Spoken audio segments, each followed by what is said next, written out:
So something else I've heard a lot about recently is all the changes with removing cookies and how that's affecting potentially ads and even retargeting and stuff, right? So I'm curious, what can you tell us about the changes to cookies that are in play and how that affects all forms of advertising?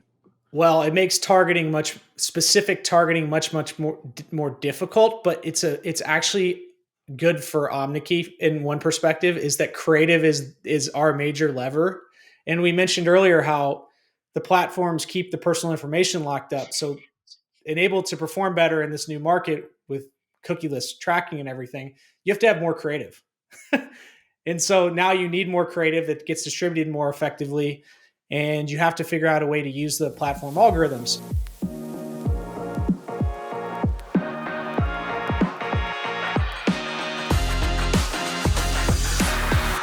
And we're back for another episode of the Startup Hustle. This is your host, Matt Watson. Excited for another episode of the Matt and Matt Show today. My guest today is Matt Swalley, who is the founder, one of the co-founders and chief business officer of Omnkey. They do all kinds of cool stuff with AI and advertising and marketing. So we're talking about that today and talk about cool new ways that your company could take advantage of AI for marketing. I'm excited to learn about how we could use it for LinkedIn, for Full Scale. As you know, today's podcast is brought to you by Fullscale, which is my company. If you need help growing your software development team, front end, back end, QA, UX, all the different things, check us out at fullscale.io. We have over 300 employees in the Philippines ready to help you build whatever it is you want to build. Well, Matt, welcome to the Matt Show today. Matt, thank you so much for having me on Startup Hustle. Really excited to be here. Absolutely. So your guys' company is called Omnkey, and that's OMNEKY.com. So tell us a little more about how you guys got started with this. You guys have been doing this for a few years before AI was all the rage that it is today. How did you guys come up with this original idea? Sure. So I joined in 2021. I'm a co-founder Okay. and chief business officer. So the CEO, Hikari Senju, thought of this idea in 2018. We had our first customers in 2020, very small company at that point. I was employee number 3 in 2021. And the idea was Hikari was a Harvard computer science grad studying different forms of AI and data. And he thought at some point, generative AI is going to get good enough to help scale advertising content. And why did he pick advertising? Because there's so much data in ads. So all Right. the platforms give you all this data for why people are clicking or submitting a lead or whatever your major goal is. They give you access to a lot of data. And you can use this other tool called computer vision that helps identify what are the common elements across all the creatives in the most successful, ads. And that's Right. what we help triangulate. We use integrations with all the major platforms that pull in data. We then look at why are people clicking? What's the value prop? What are the colors? What's the length of the video? There's all these different elements that can go feed future ad generation. And then we have this workflow tool that helps create content for all the different dimension requirements and audiences that you have. Well, and I think what's interesting about that is you would think, oh, well, these standards apply to everything, but imagine the type of ads and the interaction that, say, my mom would interact with versus my teenager or my wife would be totally different, right? Across different age groups and cultures and all these different things. How people interact with ads and it's B2B versus consumer is all totally different, right? Yeah, and people's attention spans are getting shorter and shorter, especially the younger generation. So they're going to all these different places. So the advertising strategy in the past, there was broadcast, one ad reached millions. Then there was narrowcast, a little bit more narrow type of creatives.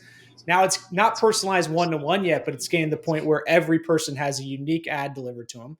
And like you mentioned, all the different places you can view them require different types of messaging, but everyone wants to keep a brand experience. So there's a number of different levers in there where you want to keep a consistent brand experience, but deliver your message in different ways to all these different places your customers are going.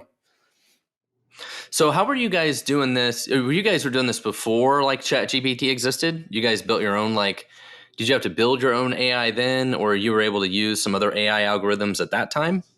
So in the early days, we have built some of our own algorithms for data collection and learn creative insights is what we call it. You'll see a lot of the dashboards have performance analytics and everything. We look for what is actionable and creative. So that's our technology.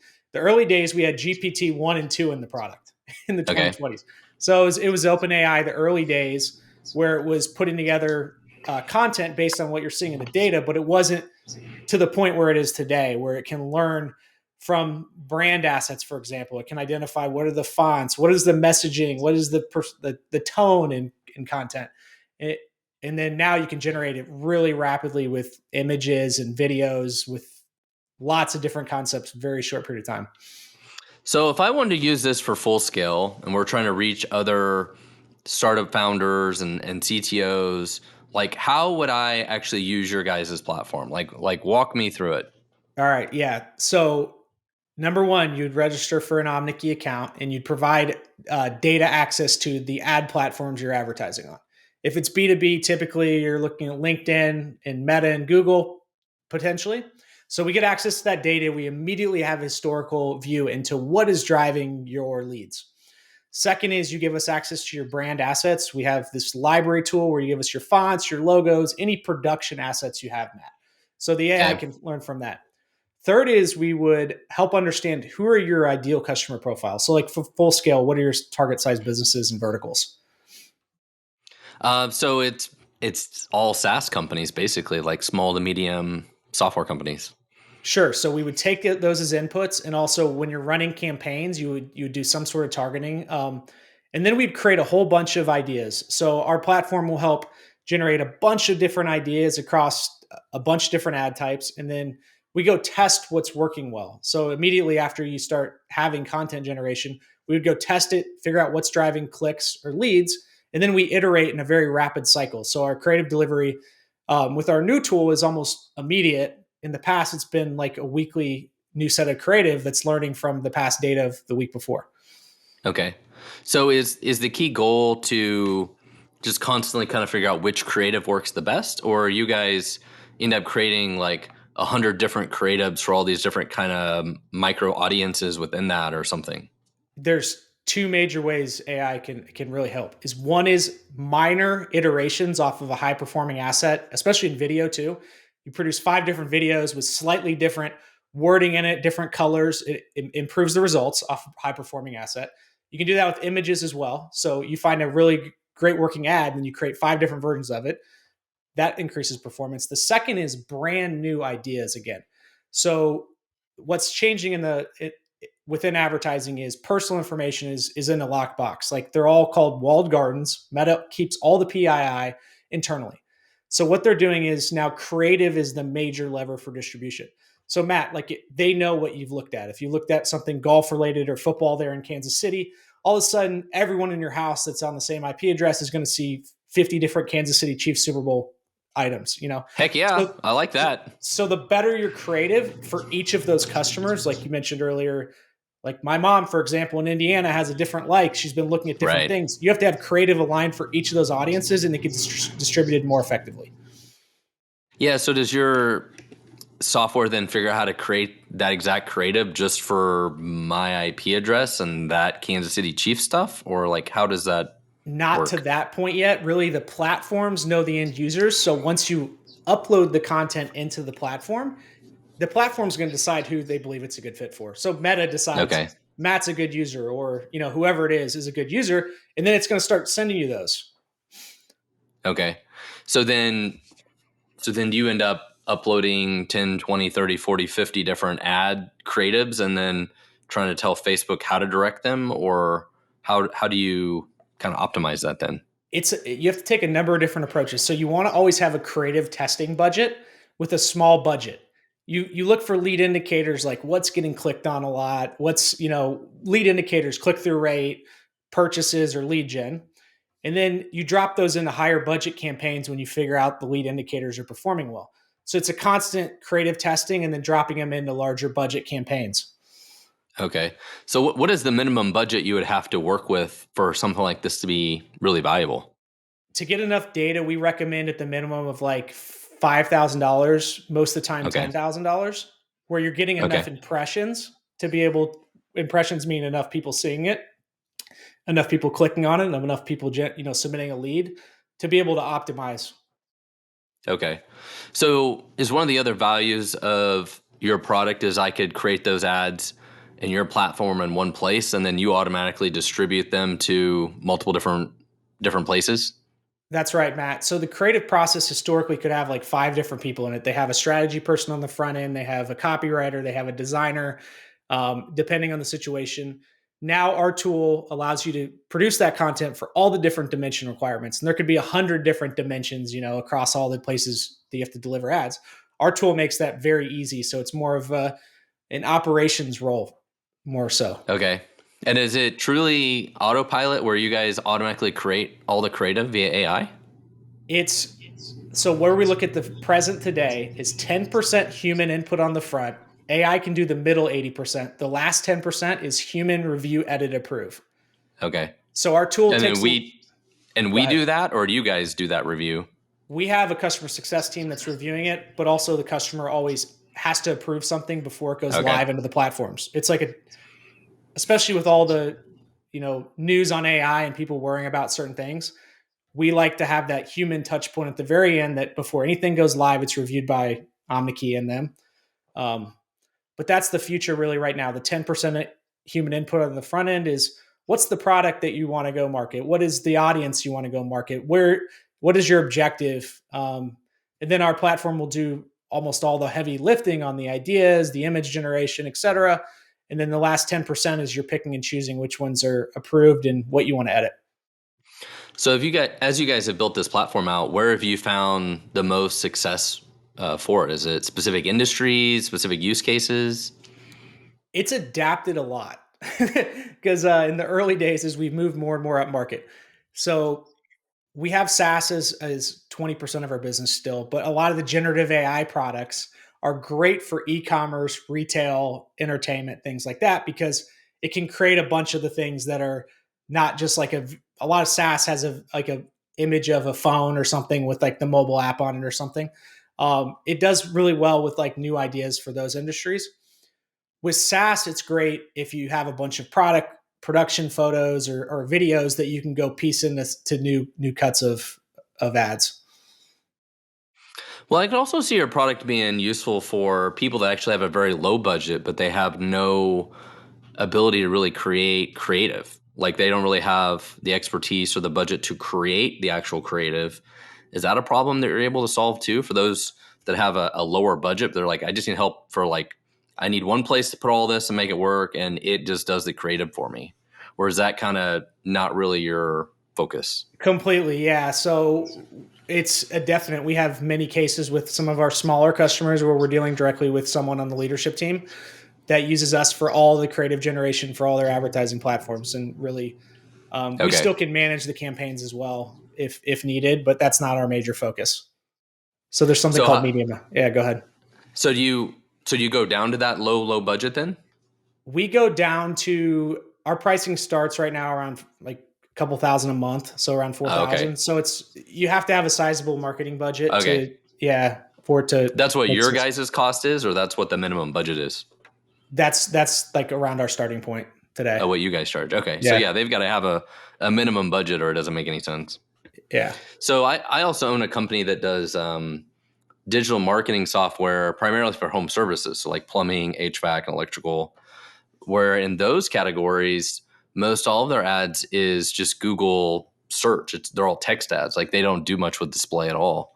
Um, but those kinds of, as you can imagine, your random plumber doesn't have the ability to create ads.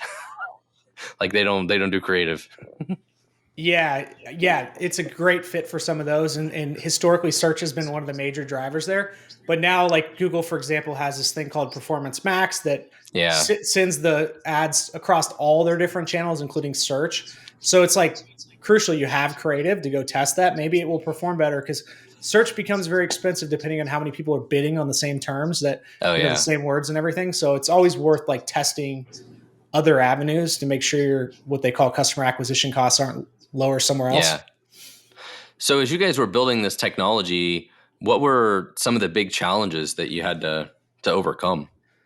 Well, I came from 13 years at a large company. So coming to a startup, one of the major things you learn is focus, focus, focus.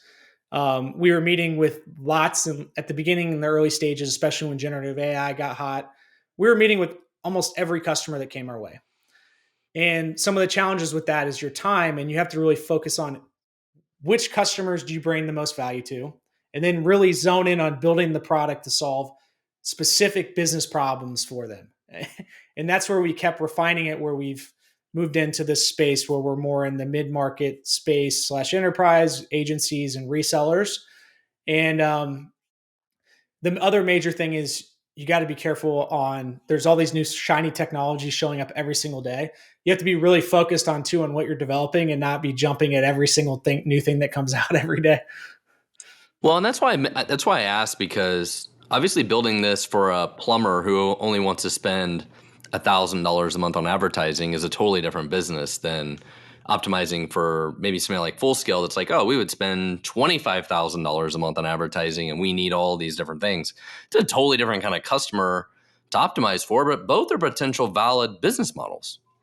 Right. Yeah. And we focused at the beginning to focus more on full scale. And then as the product develops, so just imagine you're a plumbing company and you have 10 different locations and you need specific ads Right. for each one of those individuals. That's where like our product really starts to scale.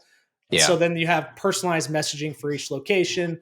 Um, you can even train it on like an AI avatar that can go talk about your business in all these places. But we're focused, yeah, more on the full scale today. And then we'll see how the product evolves as we find great success in the next stage.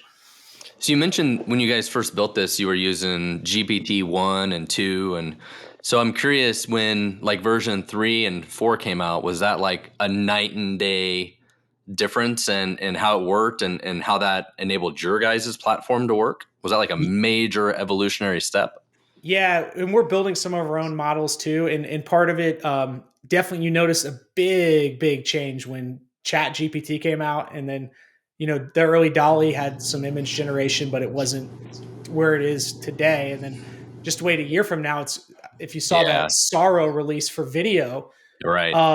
it's going to be remarkable. But yeah, it's night and day, and we've really plugged it into solving like the full ideation of creative in a very short time, including a mood board that then plugs into creatives.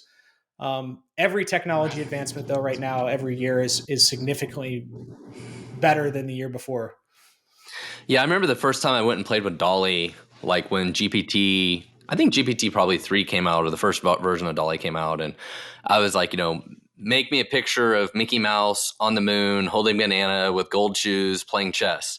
And like somehow or another it makes a picture of it, right? It's like this crazy thing. It's like, how in the world does it do this? And it's just got a mind blowing technology that, you can prompt it and generate these pictures. Yeah, and it's interesting too. Some of them get better and then they regress too. If you're testing the open source ones, like one week you could be getting phenomenal results and they'll change Right. something in it, and the next week it doesn't look photorealistic at all and it's not usable. Yeah. So it's pretty interesting to watch that evolution as they keep changing their models to protect certain attributes from the large open source ones. Well, and I could see how this would work really well for a company like Full Scale, where it's like we could give it 50, 100 different creative pieces and say, okay, this is kind of our branding. It's kind of what our colors, our fonts, like we could feed it all of that. And then do you end up having to train like their own little model for like every one of your clients? We have trained it on thousands and thousands of ads that help with some of the layout. But it's still has a little today, the current thing, it still has a little 10%, like a little bit of human input on the front. It will recognize brand, fonts, logos, make that really easy. But there is still a little bit of input on the very front end of the beginning. Yeah. Yeah. But I would imagine that by training it like on our creative and stuff, it could do a pretty good job of when it does image creation, however it works, like it's able to look at the model set it was given and say, okay, does this look like that thing? Yes or no. Right. And Exactly. That's you exactly what know, you can do. which is really incredible technology. And I could see how it would dramatically help us. Speaking of technology, if you're listening and you have a technology company and you need to hire software developers, definitely check us out at fullscale.io. We have all kinds of software developers, different programming languages, front end, back end, all the different things. Check us out at fullscale.io. Thank you. Um, so was were there certain things that you tried to build into the product and tried to use AI for that it didn't work?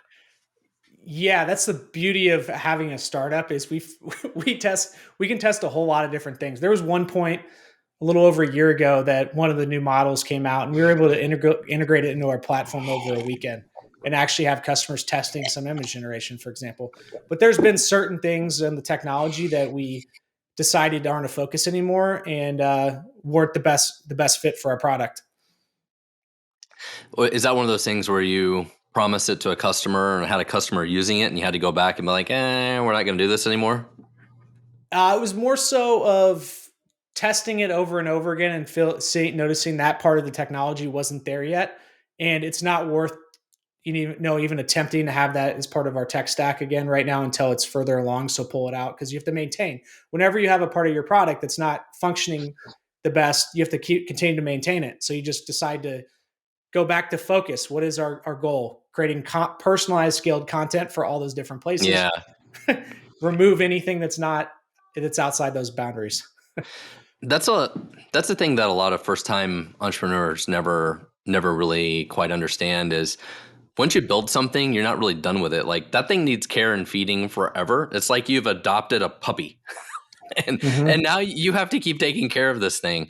So it's like every new thing you add to your software, every new product, every new feature, every new thing is like yet another new puppy you have to take care of. And over time, you end up with a lot of puppies.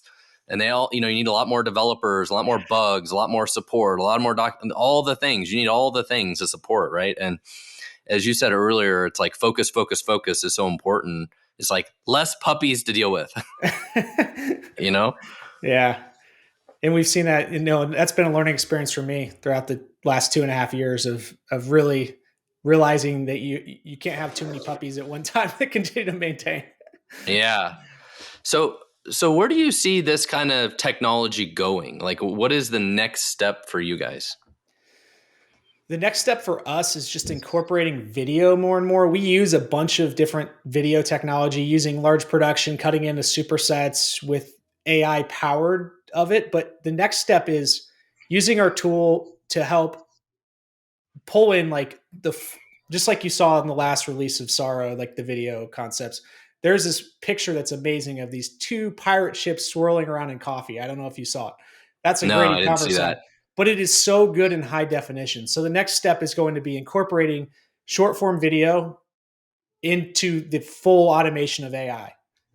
Right now, a lot of the AI videos you see are all pieced together with like multiple different technologies.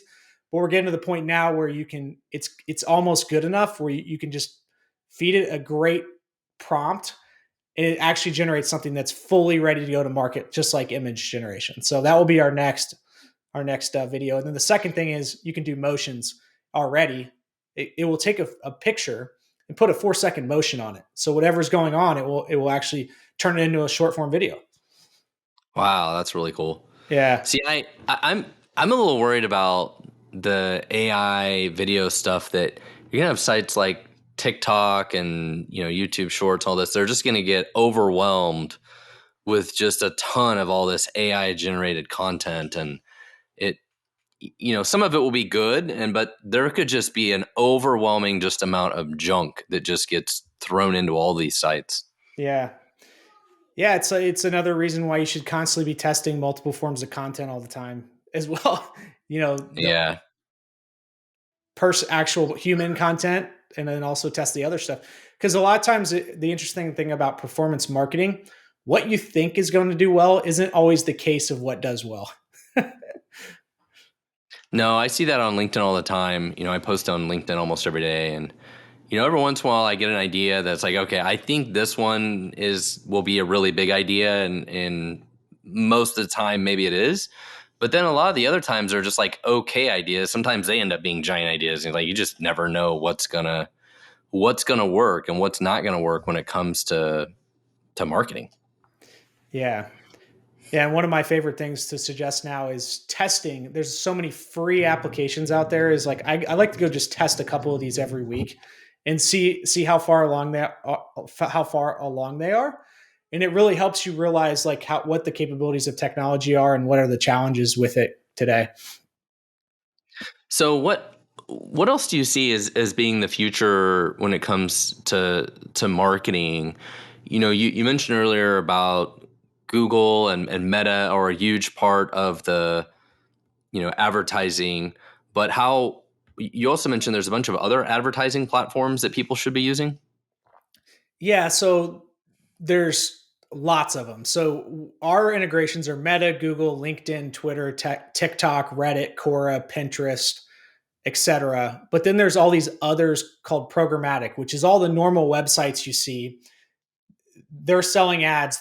There's something called programmatic ads, and so you have to have ads that can fit all those different places. And then there are a lot of emerging ones that pop up overnight, like Clubhouse did short term and stuff, depending on like where your ads are. So now your customers are going to all those places. You have to figure out a way which one of these new ones should you go test, and am I getting a better return with these other platforms? And there's no way a company like mine at full scale can deal with that. Yeah, There's yeah, just no way, right? But your platform can help somebody like me put ads on every one of them and figure out which one's working the best, and then it'll automatically move the budget around, or I can move the budget around. yeah. It will automatically give us data on what the optimal budget is, and then we move it around. But that part of the buying is not automated for our platform. The actual physical media buying isn't automated from Omnkey. Okay. Well, that alone sounds like a huge value, and for a company like mine where I just want to do ads, but it's like I don't want to log into LinkedIn and Meta and X and all these different freaking places. Having one throat to choke or one back to pat is always really helpful.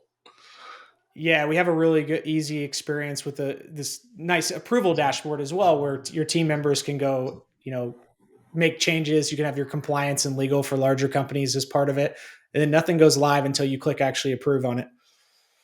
So for something like TikTok, are you guys that requires us to create video ads, or you guys are creating video ads too? We still do video ads. It's just not the full technology our full technology platform today. So our videos is human plus AI. And so we do every type of creative, including short form video, long form video. It just has a human element to it today. Interesting. So does that require us to upload video to be part of those ads, or? There's a number of ways we can do it. One is you give us access to your production videos, whatever you have. We super cut it into a bunch of different, short forms to figure out what's working. The second is we can do user generated content. So you could actually use AI to write a script for your product or service based on data. And then we can have a human actor, turn that around very quickly. And then the third version is we've been testing a lot of just AI avatars for certain industries where you can record, Matt, you could record a version of yourself and then feed it a script. And that's getting better day over day, but it has some challenges. I can create a deep fake of myself. That's right. Interesting times we live in, right? It's like you guys can run deep fakes of Joe Biden or Donald Trump or whatever in ads. Like that's the craziness of the world we live in, though, with AI and deep fakes and everything else. And then, but Matt, then you see some of the best producing content is just stuff just filmed off your phone, Matt, like yourself, recording Yeah. something and then using it as an ad. So you really have to get creative and try a lot of different things for like TikTok. Yeah. So how do you guys sell your service? Do you sell it primarily through marketing agencies, or what is your kind of primary go-to-market strategy? We have agencies are our fastest growing segment. So basically we power all the content for agencies brands. The second one is we partner directly with brands. So really in the mid-market space, large SMBs, mid-market enterprise space. A lot of them have either a small creative team, like you mentioned earlier, or a little bit larger one, and we're empowering them to focus on more strategic items than what they call as the bottom of the funnel performance creatives. And then we're also partnering with some other data partners that have a bunch of first party data. Well, we can help power content with that first party data. So I'm curious, how hard is it to sell to agencies? Are they hard to sell to? Well, we're focused more in the mid-market space agencies right now. So it seems to be a sweet spot with where our technology's at. It's a great fit for helping them scale content. It saves hours, improves personalization, and improves ROI. So we have a good value prop there. Helps them scale their business. That's right. Yeah. Yeah.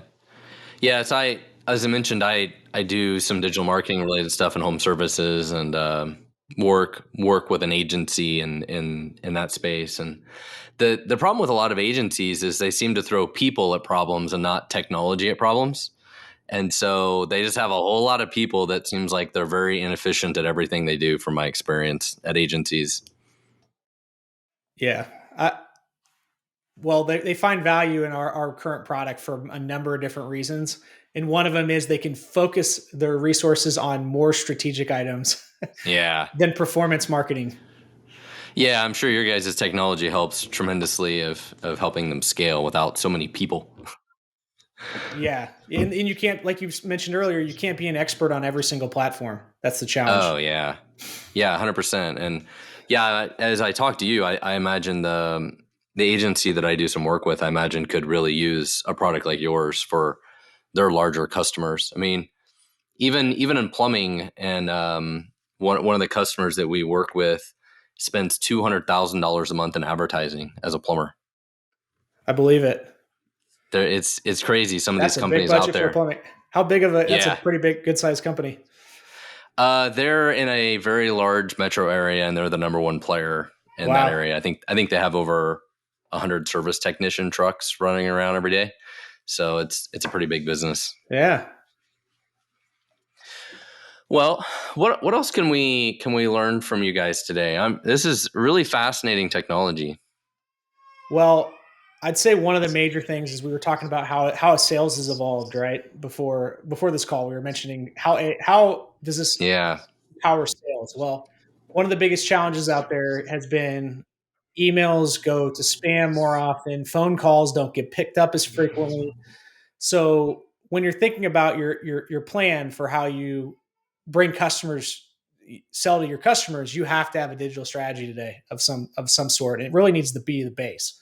And so one of the things I say is learning coming from a large company where we're direct sales, coming to a small company where we drive leads in. Um, we've learned a ton on how you can keep a smaller sales force, but and then focus on different things by bringing leads in digitally than a full outbound motion. Um, would love to if you have any questions on that aspect of it. Yeah, I mean, like using Full Scale as an example, it's a type of business where cold email and cold phone calls and stuff like that does not work very well at all. It really doesn't, especially in these days. It feels like email is not super useful, and a lot of businesses, kind of like ours, are sold based on trust, and you don't get Yeah, that from a cold email from somebody that you don't know. But to your point, digital advertising can work really well, right? You can run ads for a long period of time. People learn your brand. They, read your content. They eventually sign up to your newsletter, all that kind of stuff, and build a little more trust and a little more relationship with the brand. And you can accomplish that from digital advertising. You can't from just cold email. yeah, it's great for what they call retargeting as well. So, like one of the things is after we meet with someone, email is great after you've met with someone and you've engaged for a while as a follow up. Right. But also then as you release updates in your company, all those people are going to be seeing your ads over and over again over the period of like 6 months to a year. And that's really helped drive customers back to us, the second or third time over 2 years.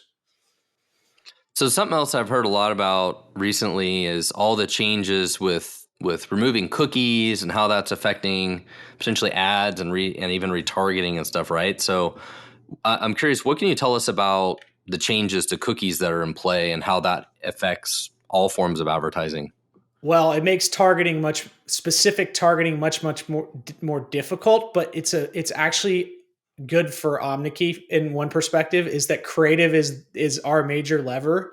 And we mentioned earlier how the platforms keep the personal information locked up. So enabled to perform better in this new market with cookieless tracking and everything, you have to have more creative. And so now you need more creative that gets distributed more effectively. And you have to figure out a way to use the platform algorithms. So the future is really you need creative has to be your major lever for distribution for advertising. Yeah. It has brought challenges for return on ad spend and what they call return on ad spend and investment for a lot of companies. but you have to really flip it and look at the future is really you have to have more personalized creative for each of your customers. Yep. Well, I really appreciate having you on the show today. Again, this episode was brought to you by Full Scale. If you need help growing your software development team, we do staff augmentation. We help augment your existing team from our developers in the Philippines, front end, back end, all forms of software development. You can check us out at fullscale.io. Again, this was Matt Swalley, who's with Omnkey. That's OMNEKEY. I'm sorry, OMNEKY.com. We'll have a link in the show notes. You can check them out. Definitely seems like a very cool platform. Definitely seems like something we could use at Full Scale because advertising is a pain in the butt. And anything that could help me do it simpler sounds like a great idea. Thank you so much for having me on today. Yeah, thank you so much for being on the show. Thank you.